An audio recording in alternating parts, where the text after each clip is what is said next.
Paano ulam?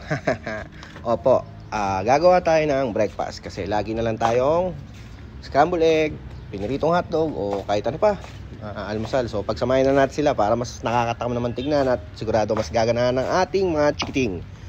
So ang tawag natin dito ay omelette sausage roll.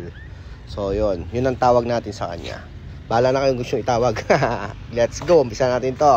Siyempre, gigrill natin ng onte ang ating bell pepper para lumabas ang kanyang aroma at hihiwain natin siya ng maliliit. At isusunod na natin ang ating kamatis or tomato. Tigi isang peraso lang ginamit ko rito. White onion, red onion, depende kung white or red. Depende sa inyo yan kung anong gusto nyo. Gigisayin natin ng onte, tapos ihalo natin siya sa itlog. Pagka nahalo natin, lagay natin ng butter at nipisan lang natin muna ang first layer. Pag medyo tumigas-tigas na, i-roll na natin, kagaya nyan. So, next layer, paulit-ulit lang. Manipis lang ulit.